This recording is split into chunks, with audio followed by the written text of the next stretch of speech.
تمہید ہم نے مکمل کر لی ہے۔ آج کے اس درس میں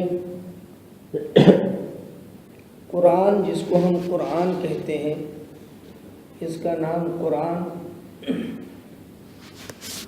کیوں کہتے ہیں؟ حضرت مولانا تقی عثمانی صاحب مدد اللہ العالی اپنی کتاب علوم القرآن میں ارشاد فرماتے ہیں کہ قرأ یقرؤ کے معنی جمع کرنے کے آتے ہیں۔ یہ قرآن اسی سے بنا ہے۔ پھر اس کو، اس لغت کو، اس لفظ کو پڑھنے کے معنی میں لیا گیا، کیونکہ الفاظ اور حروف کو پڑھنے والا جمع کرتا ہے، اس لیے اس کو قرآن کہا گیا۔ حضرت کے قرأ یقرؤ قراءۃ، اس کا مصدر قراءۃ آتا ہے، اور ایک مصدر اس کا قرآن بھی آتا ہے، جس کے معنی ہے پڑھنا۔ قرآن اسی معنی کر قرآن کو قرآن کہا گیا ہے، چونکہ یہ پڑھا جاتا ہے، اور آج بھی دنیا میں سب سے زیادہ پڑھی جانے والی کتاب جو ہے وہ قرآن ہے، دوسری کوئی کتاب نہیں۔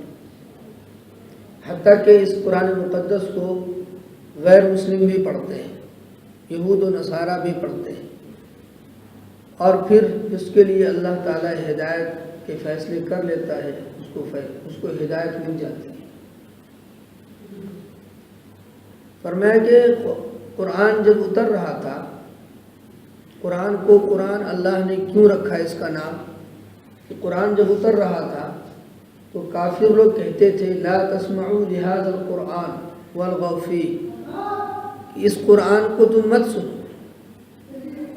اپنے کان بند کر لو، اور جب تلاوت کرے محمد صلی اللہ علیہ وسلم تو تم شور مچانا شروع کر دو، لعلکم تغلبون، تاکہ تم ان پر غلبہ حاصل کر سکو۔ اس لیے ان کی تردید میں اللہ تعالیٰ نے اس قرآن مقدس کا نام قرآن رکھ دیا۔ حضرت لکھتے ہیں اپنی کتاب میں کہ علامہ ابو المعالی رحمۃ اللہ علیہ، انہوں نے قرآن مقدس کے 55 نام گنائے۔ کتنے نام گنوائے؟ 55۔ اور بعض حضرات نے قرآن مقدس کے 99 نام گنوائے۔ آخر میں حضرت فرماتے ہیں مولانا تقی عثمانی کہ یہ دراصل قرآن کے صرف 5 معنی ہیں، 5 نام ہیں۔ 55 اور 99 جو نام گنائے گئے ہیں، یہ دراصل صفات کو بھی قرآن کے نام سے موسوم کر دیا گیا۔ 5 کون کون سے نام ہیں؟ حضرت نے وہی نام گنوائے ہیں جو صرف قرآن اپنے لیے علم اور اسم کے طور پر استعمال کرتا ہے۔ ایک نام ہے القرآن، دوسرا نام ہے الفرقان، تیسرا نام ہے الکتاب، چوتھا نام ہے التنزیل، اور 5واں نام ہے الذکر۔ یہ 5 الفاظ اور یہ نام قرآن میں موجود ہیں۔ لفظ قرآن کو اللہ تعالیٰ نے اپنی کتاب مقدس میں کم از کم 61 مرتبہ ذکر فرمایا ہے۔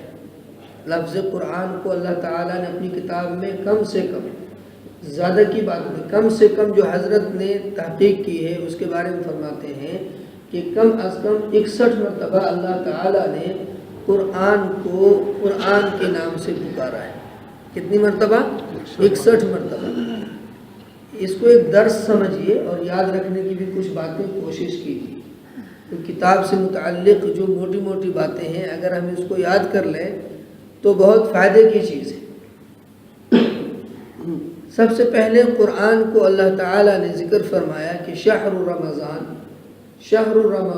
الذی انزل فیہ القرآن، یہ جو رمضان کا مہینہ ہے، اسی بابرکت مہینے میں اللہ تعالیٰ نے اپنی کتاب قرآن کو اتارا۔ ایک جگہ اللہ تعالیٰ ارشاد فرماتے ہیں طٰہٰ ما انزلنا علیک القرآن لتشقى الا تذکرۃ لمن یخشی تنزیلا ممن خلق الارض والسماوات العلی. کہ طٰہٰ یہ حروف مقطعات میں سے ہے، اس کا ترجمہ اللہ کو پتہ ہے، اس لیے مفسرین مترجمین لکھتے ہیں گرچہ کچھ تحقیق کی گئی ہے لیکن اکثر مفسرین اور مترجمین نے اس کا ترجمہ طٰہٰ ہی کیا ہے. اور کتابوں میں آتا ہے طٰہٰ ہمارے نبی پاک صلی اللہ علیہ وسلم کا نام ہے، اس لیے آپ کو خطاب کر کے مخاطب کر کے فرمایا کہ طٰہٰ اے محمد صلی اللہ علیہ وسلم ما انزلنا علیک القرآن لتشقى، یہ قرآن جو ہم اتار رہے ہیں آپ کے اوپر یہ اس لیے نہیں اتار رہے کہ آپ پریشانی میں مبتلا ہو جائیں، مشقت میں پڑ جائیں، دقتوں میں آ جائیں، ایسا نہیں ہے. ہوتا یہ تھا کہ جب قرآن مقدس کی کوئی آیت اترتی تھی تو اللہ کے نبی صلی اللہ علیہ وسلم باوجود کڑاکے کی سردی کے پسینے سے شرابور ہو جایا کرتے تھے. حضرت عائشہ رضی اللہ تعالی عنہ فرماتی ہیں کہ باوجود اس کڑاکے کی سردی ہونے کے جب قرآن کی آیات کا نزول ہوتا ہمارے نبی پاک صلی اللہ علیہ وسلم پسینے سے شرابور ہو جاتے، آپ کے پیشانی مبارک سے پسینے ڈھلکنے لگتے. حضرت زید بن ثابت رضی اللہ تعالیٰ عنہ فرماتے ہیں کہ ایک دن اللہ کے نبی صلی اللہ علیہ وسلم میری ران پہ سر رکھ کر آرام فرما رہے تھے کہ اسی درمیان قرآن کریم کا نزول شروع ہوا، آیت نازل ہونے لگی تو مجھے ایسا محسوس ہوا کہ میری ران پھٹ جائے گی. آتا ہے روایت میں کہ اللہ کے نبی صلی اللہ علیہ وسلم جس جانور پر سوار ہوتے، اونٹنی پر سوار ہوتے، اور اسی درمیان اگر نزول قرآن شروع ہوتا تو وہ مارے بوجھ کے اونٹنی زمین پہ بیٹھ جاتی. اس سے آپ محسوس کر سکتے ہیں کہ قرآن مقدس کے اندر کتنی پاور ہے، کتنا عظمت ہے، کتنی حیات ہے. جبھی تو فرمایا کہ لو انزلنا ھذا القرآن علی جبل لرأیتہ خاشعا، کہ ڈر کے مارے پہاڑ بھی ٹوٹ جاتے، ریزہ ریزہ ہو جاتے. تو فرمایا کہ طٰہٰ ما انزلنا علیک القرآن لتشقى، یہ قرآن اس لیے نہیں اتارا جا رہا ہے کہ آپ مشقت میں پڑ جائیں، آپ پریشانی میں پڑ جائیں، الا تذکرۃ لمن یخشی، بلکہ یہ تو جو نرم دل رکھنے والے لوگ ہیں، جو طلب صادق رکھنے والے لوگ ہیں اور جو اللہ سے ڈرنے والے لوگ ہیں ان کے لیے یہ کتاب سراپا رحمت ہے، نصیحت ہے. جو اس سے نصیحت لینا چاہتے ہیں ان کو اس کتاب سے نصیحت ملے گی، اور جو نہیں لینا چاہتے ہیں تو پھر وہی کافروں کی طرح والغوا فیہ، اپنے کان بند کر لو، شور شرابے کرو، آواز نہ سنو. تو جس کو ہدایت ملنی ہی نہیں ہے اس کے لیے یہ کتاب ڈھونڈ ڈھونڈ کے ہدایت تھوڑا ہی دے گی. اس کی طرف جو طلب صادق سے بڑھے گا اس کو ہدایت ملے گی، مل رہی ہے اور قیامت تک ملتی رہے گی. اور ایک جگہ اللہ تعالیٰ ارشاد فرماتے ہیں تبارک الذی نزل الفرقان، یہ فرقان اس کا نام ہے قرآن کے لیے. الرحمن علم القرآن خلق الانسان علمہ البیان، کہ یہ رحمان کی طرف سے ہے جس نے قرآن کو تمہیں پڑھنا سکھایا. علم القرآن، قرآن کی تعلیم دی. قاف والقرآن المجید، جو آیات میرے ذہن میں آ رہی ہیں وہ میں بتا رہا ہوں. 61 دفعہ قرآن مقدس کو قرآن کے نام سے کم از کم اللہ نے پکارا ہے، اور آج سب سے زیادہ مشہور و معروف اسی نام سے دنیا جانتی ہے، قرآن مجید کے نام سے. اچھا، دوسرا نام اس کا ہے الفرقان. فرقان بھی کئی جگہ قرآن میں آتا ہے. اسی شہر رمضان کے بعد ہدی للناس وبینات من الہدی والفرقان، کہ یہ کتاب ہدایت کے لیے اتری ہے، لوگوں کی ہدایت کا اس میں سامان ہے. اور یہ فرقان ہے، فرقان کہتے ہیں حق و باطل کو جدا کر دینے کو، الگ کر دینے کو، پھاڑ دینے کو فرقان کہتے ہیں. فرق اس سے بولتے ہیں کہ اس میں فرق ہے، تو فرق فرقان سے ہے، اس کو الگ کر دیتا ہے. یہ کتاب الگ کر دیتی ہے کہ حق کیا ہے، باطل کیا ہے. کہ قرآن میں دوسری جگہ فرمایا جاء الحق وزهق الباطل ان الباطل کان زہوقا، کہ یہ قرآن جب آیا ہے تو یہ حق لے کر آیا ہے، اور جب یہ حق لے کر آیا ہے تو حق ثابت ہو گیا اور باطل بھاگ گیا دم دبا کے۔ اللہ فرماتے ہیں کہ ان الباطل کان زہوقا، کہ باطل کو تو بھاگنا ہی تھا، باطل کو تو بھاگنا ہی تھا۔ جیسے ابھی ہم ٹیوب لائٹ بند کر دیں تو اندھیرا چھا جائے گا، جب ٹیوب لائٹ ہم جلا دیں تو روشنی چھا جائے گی، آ جائے گی، تو پتہ چلتا ہے کہ باطل اندھیرا ہے اور حق روشنی ہے، کہ روشنی جب آئے گی تو یہ اندھیرا خود بخود بھاگے گا، اس کو کہنے کی یا لٹ لے کے بھگانے کی ضرورت نہیں ہے۔ یعنی آپ ٹیوب لائٹ بند کیجئے اندھیرا چھا جائے گا، اور آپ بٹن آن کیجئے تو آپ کو کہنا نہیں پڑے گا کہ اندھیرا بھاگ جاؤ، اندھیرا خود بخود بھاگ جائے گا۔ جو روشنی آئے گی تو اندھیرا خود بخود بھاگے گا۔ تو یہ حق جو ہے، یہ قرآن جو ہے، اسلام جو ہے، یہ شریعت جو ہے، یہ روشنی ہے، اور کفر جو ہے، الحاد جو ہے، بت پرستی جو ہے، یہ اندھیرا ہے۔ یہ جس دل میں یہ نور آئے گا، روشنی آئے گی، وہ باطل خود بخود چھٹتا چلا جائے گا۔ یہی وجہ تھی کہ جب اللہ کے نبی صلی اللہ علیہ وسلم نے مکہ کو فتح کیا سن 8 ہجری میں، اور آپ تشریف لائے مکہ کے اندر، آپ نے خانہ کعبہ کے دروازے کو کھولا یا کھلوایا، اور کھولنے کے بعد جب آپ اندر داخل ہوئے تو 360 بت رکھے ہوئے تھے۔ خانہ کعبہ میں کتنے بت رکھے ہوئے تھے؟ 360 بت۔ اللہ کے نبی صلی اللہ علیہ وسلم کے ہاتھ میں ایک کمان تھی، اور اس کمان سے آپ اشارہ کرتے، آپ مارتے نہیں تھے کسی بت کو۔ روایت میں آتا ہے کہ آپ اشارہ کرتے اور فرماتے جاء الحق، حق آ گیا، وزحق الباطل، اور باطل بھاگ گیا۔ ان الباطل کان زہوقا، کہ باطل کو تو بھاگنا ہی تھا، آج نہیں تو کل۔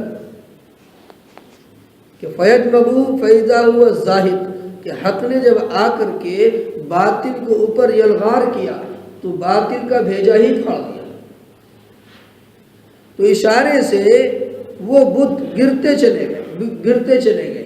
اللہ کے نبی نے ایسے اشارہ کیا اور یوں اشارہ کیا، اور وہ بت گرتے چلے گئے، اور خانہ کعبہ آلودگی سے اور اس آسائش سے بالکل پاک ہو، پلیدگی سے خانہ کعبہ بالکل صاف ہو گیا۔ 360 بت کو نکال کر ایک اللہ کی پرستش وہاں شروع کی گئی۔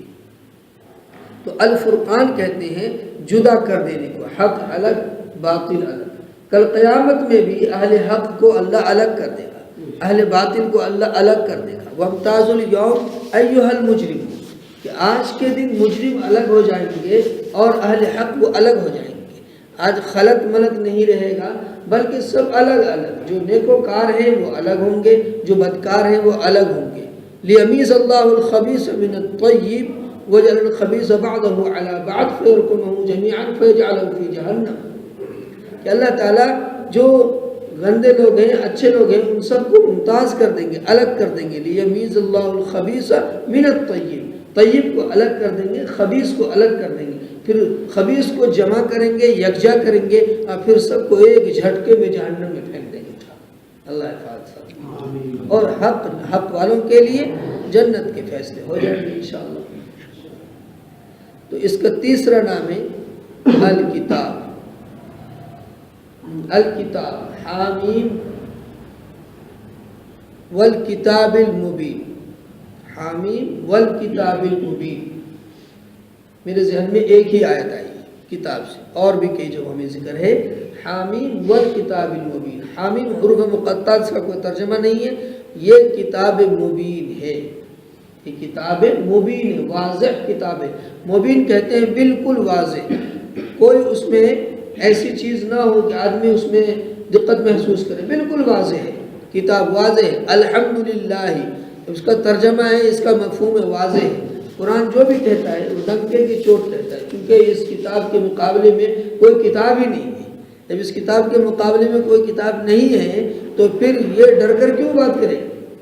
ساری آسمانی کتابوں کا خلاصہ اس کتاب میں ہے۔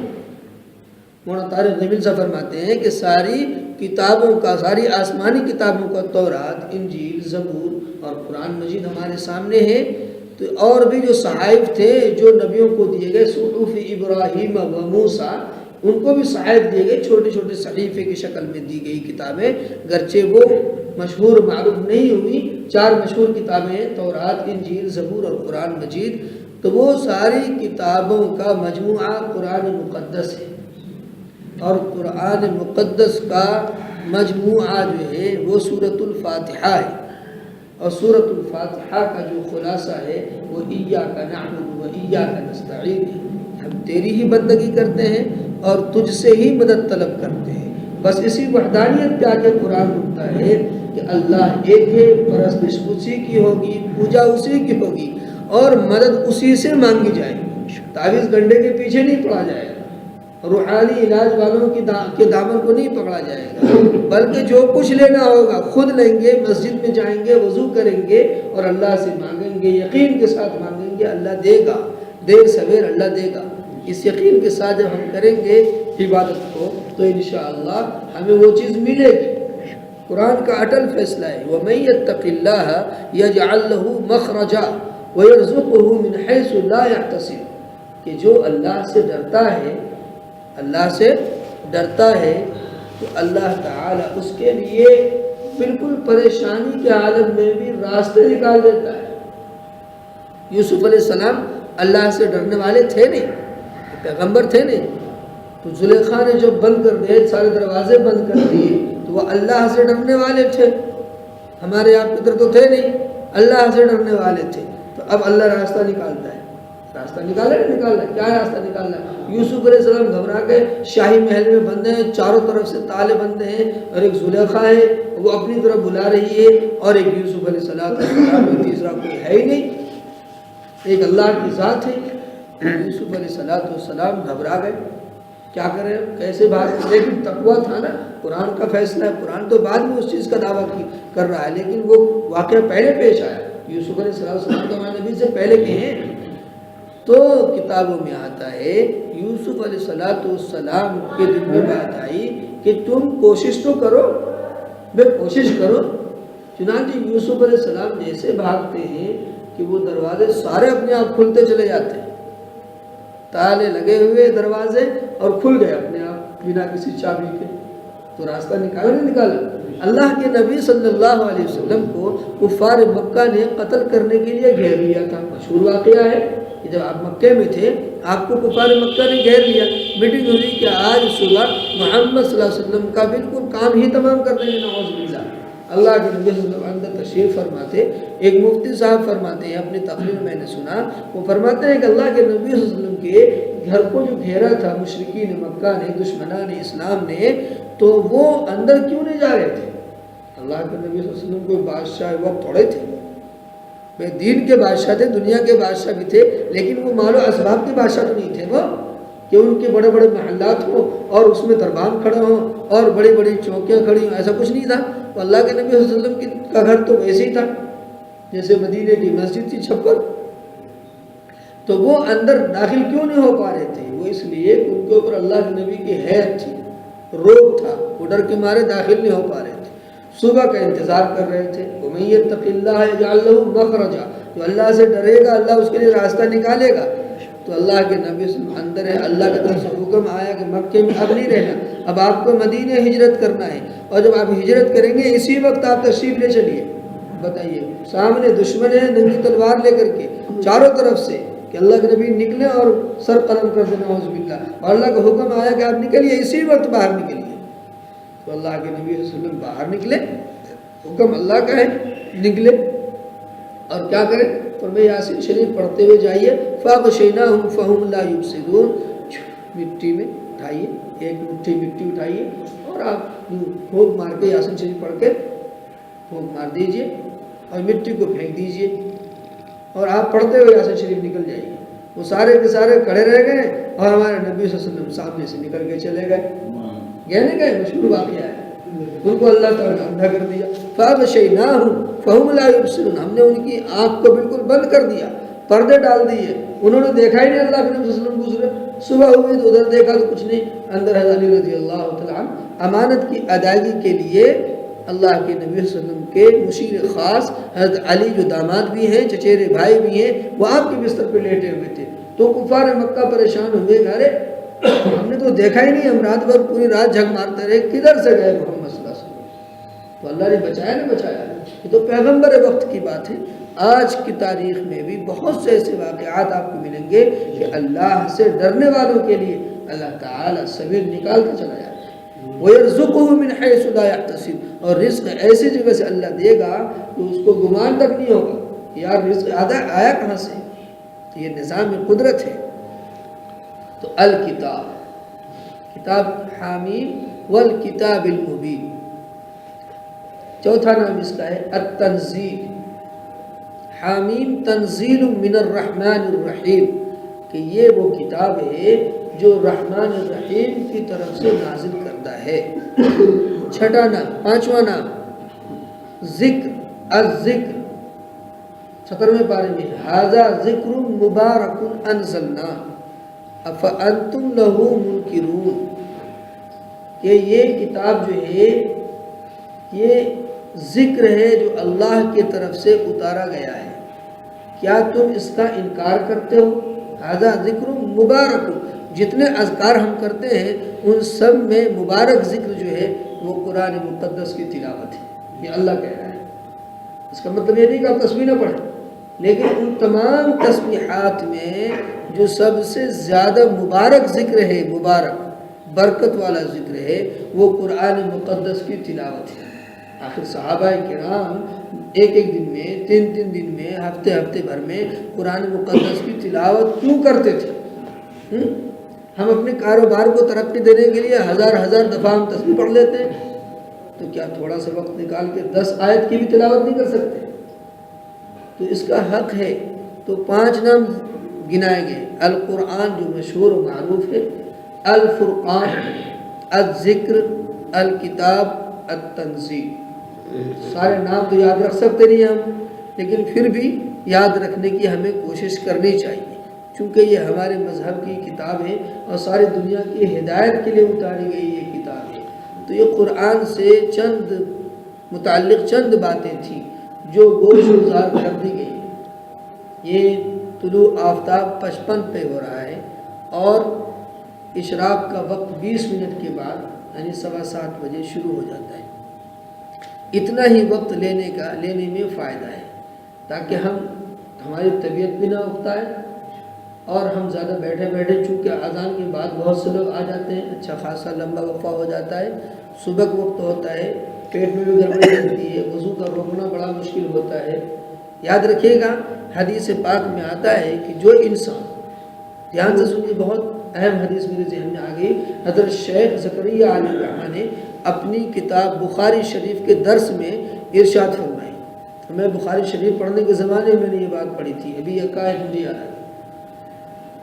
تو حضرت فرماتے ہیں کہ جو انسان نماز پڑھنے کے بعد اپنی جگہ بیٹھے اللہ اللہ کرتا رہتا ہے تو اس کے پیچھے ایک فرشتہ کھڑا رہتا ہے اور اس کے لیے دعا کرتا رہتا ہے، اس کے لیے دعا کرتا رہتا ہے مغفرت کی، رحمت کی۔ قرآن بھی کہتا ہے کہ جو مومنین صادقین ہیں ان کے لیے عرش کے اٹھانے والے جو فرشتے ہیں وہ دعا کرتے ہیں، الذین یحملون العرش ومن حولها یسبحون بحمد ربهم ویستغفرون للذین آمنوا ربنا۔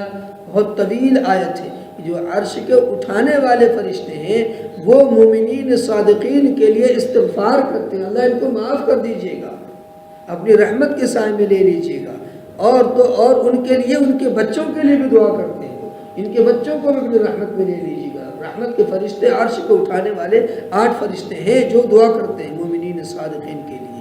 تو حضرت فرماتے ہیں فرشتہ پیچھے کھڑا ہوتا ہے اور اس کے لیے دعا کرتا رہتا ہے جب تک وہ وضو کو نہیں توڑتا،